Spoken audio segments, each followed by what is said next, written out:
Okay, I'm going to press restart, yes? Yeah.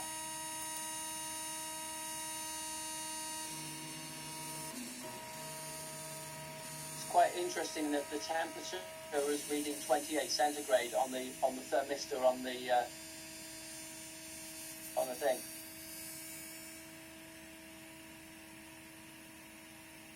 Okay, the other fan has come on now. Yeah. The other fans come on. Yeah, let's change that.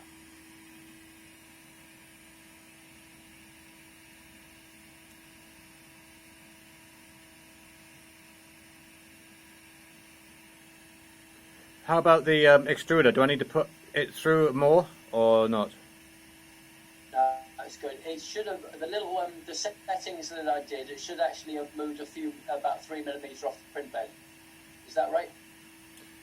Yeah. Is that what it did? Yeah, a bit more than 3 millimeter maybe. Good. So all we're doing now is waiting for the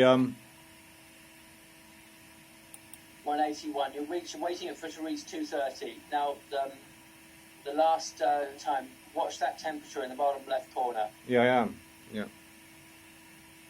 If that doesn't, I think you can watch the graph as well. If it doesn't reach 230, then we need to change it. I think that's going to be on target. 227. All right, be ready with the power switch to pull out the 12-volt power. You mean just in case? Did you notice it switched off and it dropped?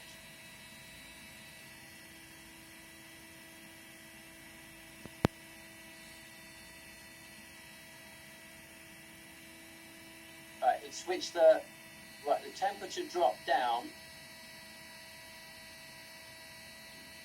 Because we asked for 185 heat. Printer halted, hasn't it? It's gone.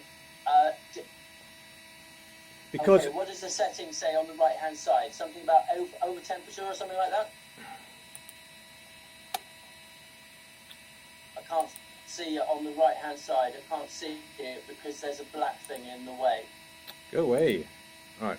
There's a black box in the way. Error. Printer halted. Kill. Halt. Up. I can't see it. There's a black box on that right hand side. I can't see it. Oh, there, it's gone away now. Right. Heating fails. Right. Yeah. Let's go into the settings. I think it's gone over temperature because it's not happy. Slicing settings.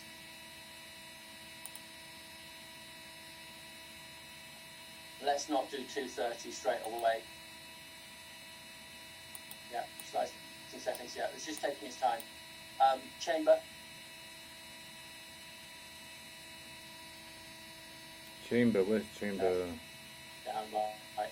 A, B, C, right, left, up, there. Change that to 210 from 230. What, save? That's it. Save and close. Save and close, yeah. Alright. Right, reload the file. Restart, you mean? No, reload the file. Load file. You'll have to do a disconnect anyway and pull the thing out. But anyway, go for it.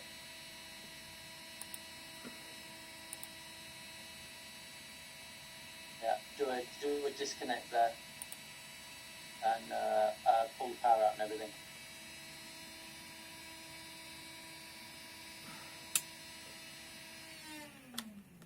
So we haven't done a PID calibration with this particular setup. Do you remember we did that PID calibration? Right. And recompile the firmware and everything Yes. with the PID values. Yes. We'll need to redo that at some point, but not now. Okay, now what to do? Plug it in again? All right, that's good. Yeah, switch it all on again.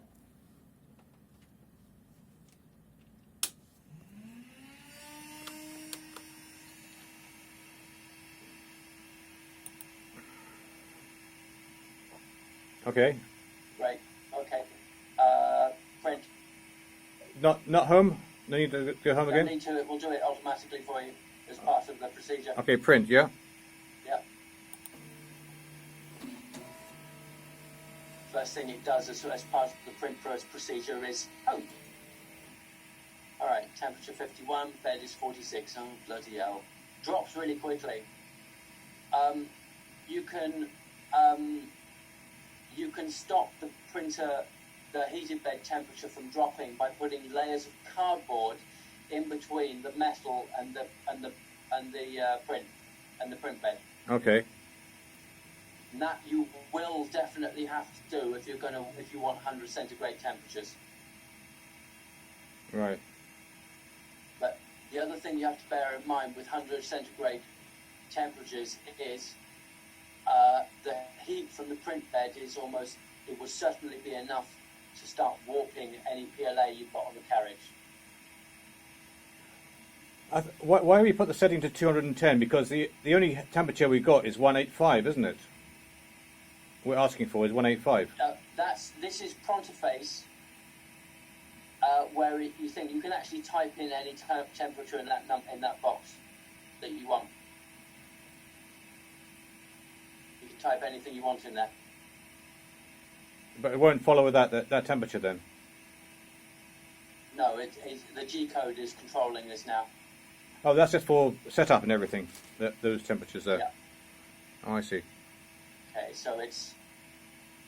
right, yeah, the PID stuff definitely needs redoing. You saw there it tried to go up and it missed. It thought it was going to get too hot, so it backed off. It will keep doing that. Yeah, we need to do the PID stuff. Alright, so it's gone back down again. It's going to go back up again. I think 203. It's going to go, ooh, it's too much. I'll back off and 27, 28, 9, 210. Yeah, there we go. 211. Cool down a little bit. So it should start printing now, shouldn't it? 9. There we go. Printing.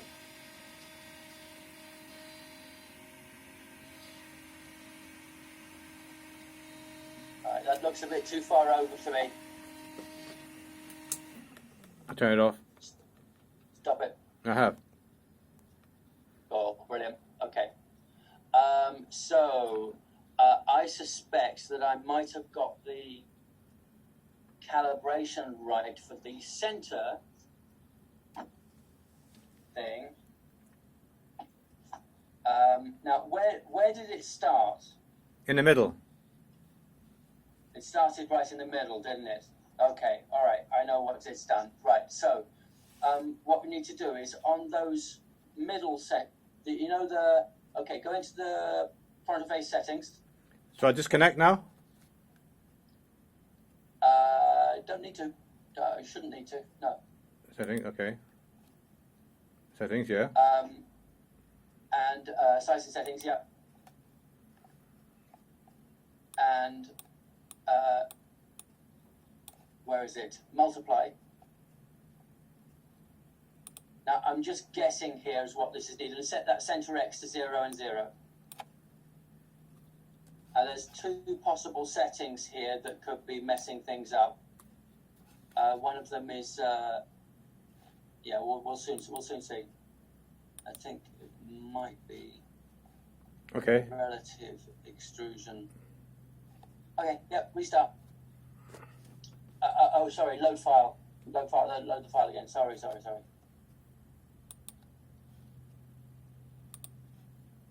Get it to redo the thing. It's lifting the temperatures up. You just should be lifting the temperatures up for you at the moment. Yeah, it is. No, it isn't. No, it's not on. There's no power on. I need to turn the power on now, don't I? Oh, yeah. All right, I can turn it on.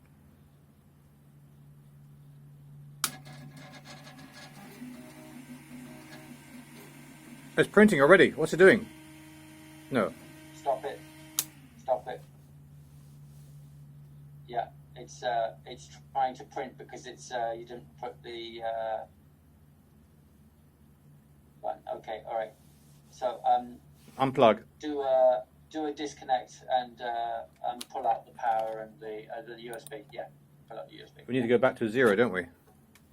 Yeah. God, it's a little bit unpredictable, isn't it, this? Well, it's the ramps is unusual because you've got 2 power sources.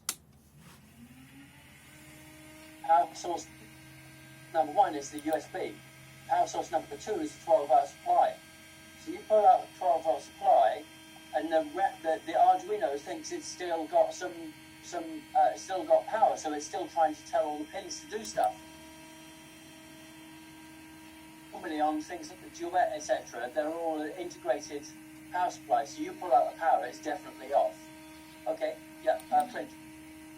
I'm going to get back to the middle. It's too much over the right hand side, just to make sure it's...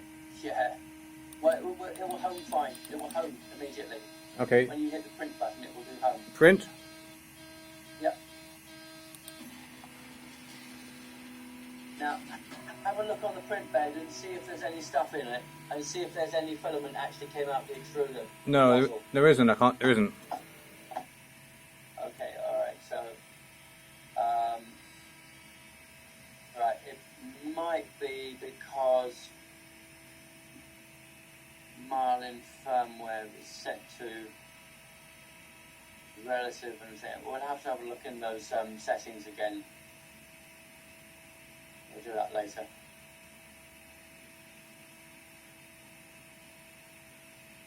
(144), bed temperature 52. The good news is the fact it's not burning out. Anyway, but the thing is, how are we going to solve the problem in the future? We can't with this particular board, no? Don't know. It could be that those IRL MOSFETs are dead. I mean, is it possible to put back the other 2 and 3 on the print bed to make it the higher wattage? Well, 2 of them, no. So this ramps board is not suitable for that then at all? Every board is hard designed. You can't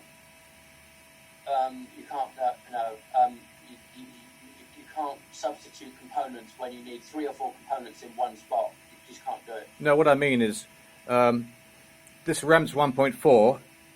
I'm not going to be able to get a higher temperature on that print bed. Is that correct? No, there is one other MOSFET you can possibly try. Okay. But if I try to put back 2 and 3 on the print bed with this particular MOSFET, which is working now, would it work or not? Or would it overheat? Okay, no. No, yeah, definitely don't pack 2 and 3 back. Whatever you do. Okay, it's printing. Something's happening. Stop it. Stop it. Okay. No. It's printing. In the middle. It's printing in the middle, is it? Yes. Okay, that's all right then. Yeah, that's okay. Right, I know. I think I know what it is. It's swapped X and Y.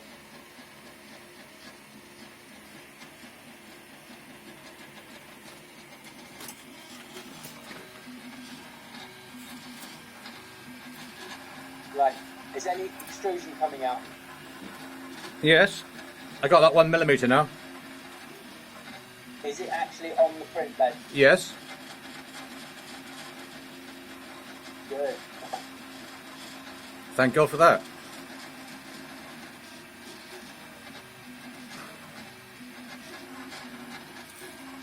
Isn't that amazing? Yeah. Thank God. I was going absolutely nuts. You know, taking... Now, I think X and Y are swapped. What do you mean?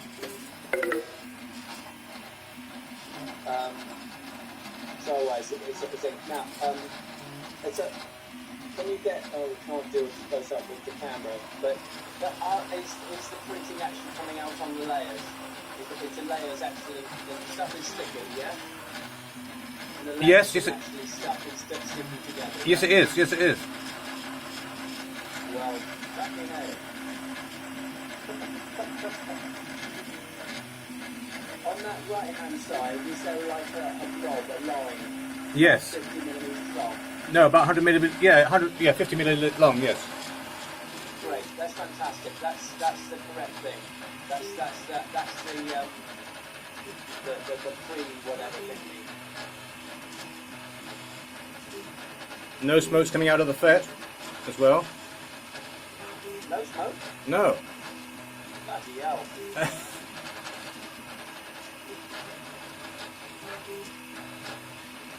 I love the sound. Luckily, it's through this web thing. It's filtered to nothing. But the smell is not too bad actually for the TPLA. Yeah. It's when you get the rubbish stuff that it just must tend to be in the same room.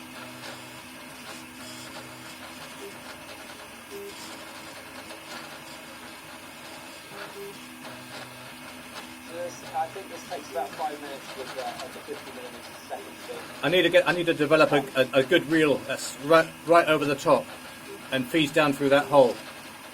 Yeah, you do. Because it was a pain in the neck, because otherwise you go and manually feed the stuff through.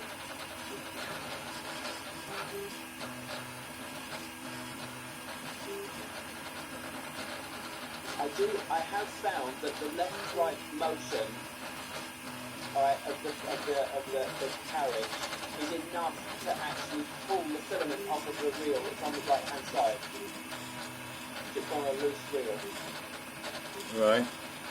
So if you get a pencil or a rod or something and stick it between the two, between the thing, it will, the motion just of the carriage going left and right will be enough to pull the filament when it's needed. But if the spool is on the table flat like that, it won't do it. You end up with coiling. The one thing you have to watch is the filament coiling. Yeah, and you don't have some tension at the last minute, and it's gonna the whole thing gets jammed up. And you. One of the other things that people like to do is put a BTFP tube on the filament. And Chris Palmer, knothead, on the Mega 90, what he did was he put a little sponge block at the end of the BTFP tube. And that wiped, as the filament was coming down, it would wipe the filament clear of dust and grease. Very smart idea. And of course, because it's a cut piece of sponge, it's only about 2 centimeters cube, stuffed into a thing that you made, you could replace it. You could replace it with sponge. Okay. So if I'm staggered at how much dust we get on it after a couple of months. on what? On what? On the sponge, you take it off and it's like, oh my god, all the dust that had been collected that didn't end up going on into the filament. Oh, I see. The extruder. So tomorrow, if I wanted to print my own thing, everything's okay now, isn't it? I just print. Yep. Because you got the offset, you know, for the X and Y is in the middle now, not on the side. Yep.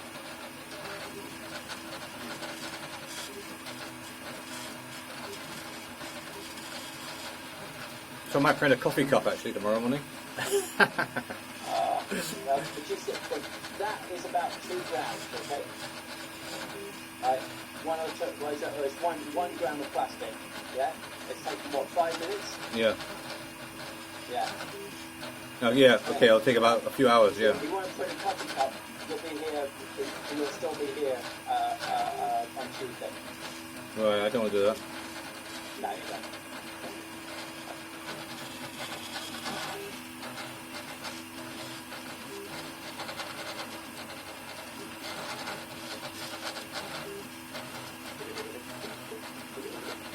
It's very stable. It's not moving around at all.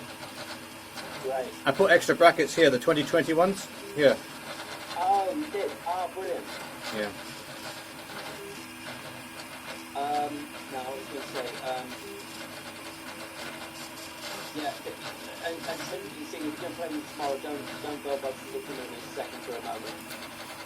I probably won't do any printing tomorrow. I'm pretty busy. If I have time, I might print a gear to try it out. Yeah. 'Cause I want to see what the quality of the gear is like. If it's going to be suitable as in the current settings to print some. Yeah. Because on Thingiverse they have some 3D clocks, and their tolerance is using 0.4 nozzle. No, 2 nozzle. This is a 0.4, so maybe it's not going to be good enough. Yeah. So you'd be surprised. We're not doing it really small, you'll be alright. But you know, if the carriage is very accurate, then that's half the story, isn't it? Yeah. Well, this is why I put in that gearing, the pulley, Oh. the 0.9 steps per motor and an external pulley of 16 to 40. Oh, by the way, I turned that round. Yeah. I've looked at the 42s on the motor. Right. Oh, really? The 42s on the motor, the 22s on the rod. Oh, really? Okay. Yeah. It worked great.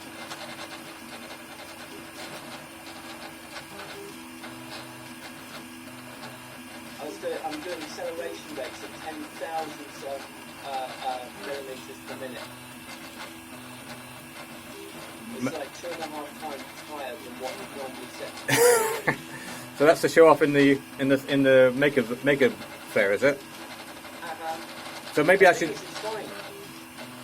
bring this one along as well, shouldn't I? This is how the Talbot sample should be. Oh, definitely.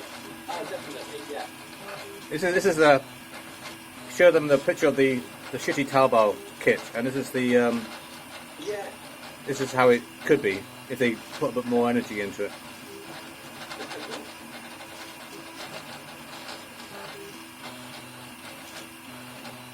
Looking good.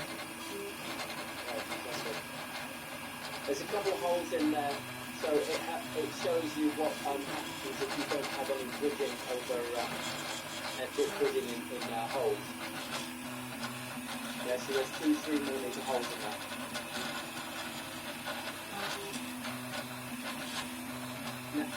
Now, when you inspect that part, if you do some high-res photos, one thing you're looking for is ripples in the wall. Right. Yeah?